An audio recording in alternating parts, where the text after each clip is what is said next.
Good morning everyone. Radhe Radhe. कैसे हैं आप सब? मैं हूं आपके मेकअप के इस सफ़र की हमसफ़र अनु सोनी। आज का मेकअप लुक जो है बहुत ही सिंपल और इजी मेकअप है। इससे ज़्यादा मैं आपको इजी क्या सिखाऊं। आप देख लीजिए, बहुत ही प्यारा सा मेकअप लुक हुआ है। सारा मेकअप आपके सामने करेंगे। इनका बेबी शावर का फंक्शन था, इसलिए हमने इनका शूट किया था, उसके लिए हमने इनका मेकअप किया था। इनकी स्किन बहुत ही ड्राई है और ये बहुत ही ज़्यादा फेयर है और बहुत ही साफ़ स्किन है। स्किन पर कोई प्रॉब्लम नहीं है, हल्का फुल्का ही है बस। तो सबसे पहले इनके फेस को क्लीन करूँगी वेट टिश्यू से। जब भी आपका क्लाइंट आए, चाहे वो किसी भी हाल में है, आप उसे ज़रूर क्लीन करें उसके फेस को। उसके बाद रोज़ वाटर से टोनिंग करूँगी और मॉइस्चराइज़र लगाऊंगी भर भर के। अच्छा सा मॉइस्चराइज़र लगाकर थोड़ी देर के लिए छोड़ दूंगी। उसके बाद आइकॉनिक का प्रेप सेट ग्लो लगाऊंगी प्राइमर के तौर पर, ताकि वो प्राइमर का काम कर सके। इसके बाद EP056 लूँगी, उससे ऑरेंज शेड लूँगी और जहाँ जहाँ प्रॉब्लम है वहाँ पर उनको हाइड करूँगी।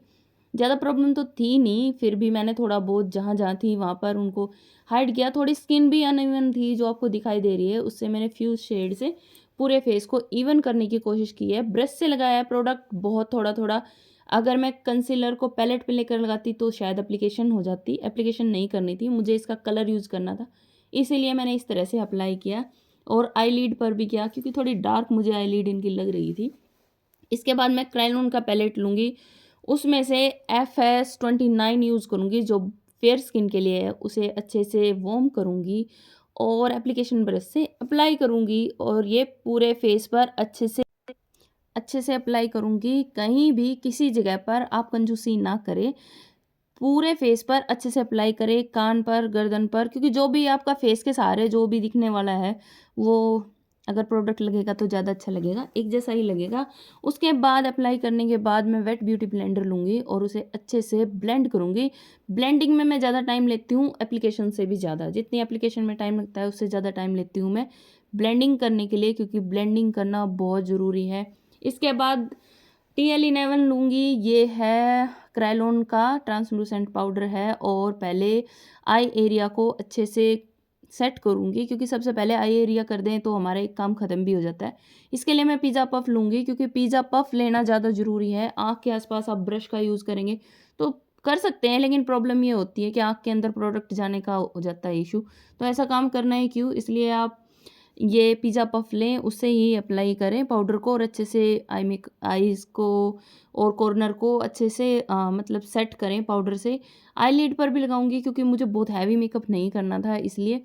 तो जब भी मैं हैवी मेकअप नहीं करती हूँ, उसे क्या करती हूँ, पाउडर से आईलिड को भी सेट कर देती हूँ। इसके बाद ब्लशर लगाऊंगी। फेयर स्किन है तो बहुत ही लाइट कलर से ब्लश करूँगी और पीछे की तरफ से शुरुआत करती हूँ। ये मैंने आपको बताया था क्यों करती हूँ शुरुआत, क्योंकि मेरी ब्रश में कितना प्रोडक्ट आता है, चाहे मैं टच करके देख लूँ फिर भी मुझे थोड़ा बहुत शक रहता ही है ब्रश के ऊपर। तो इसलिए मैं पीछे से हमेशा शुरू करती हूँ ब्लशर लगाना, ताकि अगर थोड़ा एक्स्ट्रा हो तो मैं उसे बैलेंस कर सकूँ, इसलिए। इसके बाद आई मेकअप करेंगे। आई मेकअप में मैं कार्निवल का एक्सेल पैलेट लूँगी और जो इनकी ड्रेस है वो पिंक है, मजेंटा पिंक है। तो सबसे पहले एक लाइट पिंक कलर उठाऊँगी और पूरी आई लीड पर अच्छे से अप्लाई करूँगी एक बेस क्रिएट करने के लिए। जब भी मैं आई मेकअप करती हूँ हमेशा लाइट मेकअप से, लाइट कलर से ही शुरू करती हूँ। कोई भी करे, आप भी करें, उससे क्या होगा, आप बैलेंस कर पाएंगे किसी भी कलर को। उसके बाद डार्क डार्क कलर लूँगी और लाइनर वाली लाइन पर लगाकर पूरी आई बोल पर अप्लाई करूँगी, क्योंकि थोड़ा बेस भी मुझे बनाना था आँखों का, इसलिए डार्क करना नहीं था। लेकिन फिर भी एक शेडो की तरह मेकअप अगर आपको करना है तो उसके लिए भी आपको कलर तो चाहिएंगे ही। एक कलर से भी कर सकते हैं आप, जिसमें कंफर्टेबल हो उसी से। उसी ब्रश से लोअर लेस पर भी अप्लाई करूँगी। गोल्डन शेड का पिगमेंट लूँगी और आई बोल पर लगाऊंगी, क्योंकि ऐसे बिल्कुल इतना सिंपल भी नहीं कर सकते भाई। अगर किसी का फंक्शन है तो थोड़ा सा अच्छा सा ही करेंगे। इसके बाद डार्क मजेंटा कलर लूँगी और आउटर पर, आई के आउटर पर अप्लाई करूँगी, ताकि एक बाउंड्री बन सके। ऐसे फैला फैला सा भी नहीं दिखाई देना चाहिए ना। आपके लिए कोई रूल नहीं है कि आँखों का मेकअप ऐसे ही होगा। जब तक आपको समझ में ना आए और अच्छा ना लगे, जब तक आप मेहनत करते रहे भाई, करने में क्या जाता है। यही तो आपकी क्रिएटिविटी है ना। क्रिएटिविटी नहीं करेंगे तो काम कैसे चलेगा। उसके बाद मैबलिन का न्यूयॉर्क जेल लाइनर ले रही हूँ और उसे अप्लाई करूँगी आईलाइनर को अप्लाई करने के बाद स्मजिंग ब्रश लूँगी और उससे आउटर पर स्मज करूँगी लाइनर को। इससे मेरा आसानी से विंग बन जाता है। विंग बनाने में प्रॉब्लम आती है तो सबसे अच्छा तरीका यही है। इसके बाद इनकी आईब्रोज देखी होगी आपने, बहुत ही लाइट है, तो आप इसको डार्क नहीं कर सकते, ठीक है। यही मेकअप का तरीका है, डार्क नहीं करेंगे। मैं सबसे लाइट कलर उठाऊंगी और इनकी आईब्रोज को फिल करूंगी सिर्फ, मुझे डार्क करना ही नहीं था, क्योंकि अगर आप इतने फेयर फेस पर आईब्रोज बहुत ज़्यादा डार्क कर देंगे, जबकि इनके सिर पे जो बाल हैं वो लाइट हैं, तो वो अलग से ही फेक लुक दिखाई देता है। इसीलिए मैंने इनकी जैसी इनकी आईब्रोज थी उनको ही फिल किया है उसी कलर से जैसा आईब्रोज का कलर था। उसके बाद ब्लैक काजल लगाऊंगी, डार्क ब्राउन से लोअर लेस पर काजल को फिक्स करूंगी, और स्मच करने के बाद क्या होता है, काजल फैलता नहीं। अगर आपको प्रॉब्लम आती है आपका काजल फैल जाता है तो आप ये ट्रिक ज़रूर यूज़ करें, काजल नहीं फैलेगा, क्योंकि हम उसकी बाउंड्री कर देते हैं भाई, बाउंड्री से कूद कर कहाँ जाएगा। इसके बाद मस्कारा अप्लाई करूँगी। ये मस्कारा है फेरा रोशी का, 2 in 1 है ये, लोअर और अपर के लिए अप्लाई कर सकते हैं। आईलैशेस बहुत ज़्यादा सुंदर थी, इसलिए मैंने इसको मस्कारे से ही कर्ल कर दिया है और डिफाइन भी मस्कारे से ही कर दिया है। ज़्यादा मेहनत नहीं हुई थी मेकअप में, करनी भी नहीं थी ज़्यादा, क्योंकि इतना हैवी मेकअप करना भी नहीं था, लेकिन फिर भी मैंने आपके साथ शेयर किया, क्योंकि आपको हर तरह का मेकअप के बारे में पता होना चाहिए। आपके पास क्या मेकअप आता है उसके लिए आपको तैयार रहना है। इसके बाद मैं मालियो का हाइलाइटर लूँगी और उसे बोन एरिया पर, हाईलाइट एरिया पर अप्लाई करूँगी। डे का प्रोग्राम था तो इसलिए डे में तो वैसे भी बहुत हैवी मेकअप करने का कोई मतलब ही नहीं होता। हाँ, लाइटिंग का होता है, इंडोर का होता है तो आप कर सकते हैं। ये आउटडोर का प्रोग्राम था, तो ऐसे फंक्शन में तो मेरे हिसाब से थोड़ा लाइट ही करना चाहिए।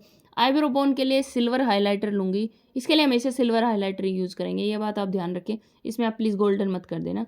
डार्क मजेंटा कलर से लिपस्टिक की शेप बनाऊँगी, सिर्फ आउटलाइन दूँगी, और अंदर फिल करने के लिए सिर्फ मजेंटा कलर लूँगी, डार्क मजेंटा नहीं लूँगी। इनकी ड्रेस से मैच होता हुआ अप्लाई करूँगी और लिपस्टिक को फिल करूँगी।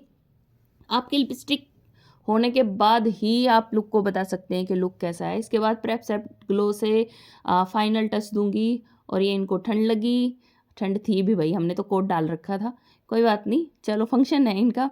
उसके बाद लिपस्टिक को अच्छे से हेयर स्टाइल बनाने के बाद एक बार फिर से टच दूंगी, क्योंकि लिपस्टिक अगर आप दोबारा अच्छे से फिल कर देते हैं तो आए आपके लुक को 4 चांद लगाती है। तो चलिए मिलते हैं अगली वीडियो में।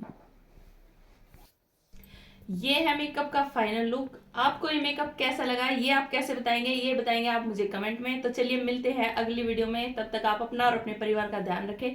तब तक के लिए राधे राधे।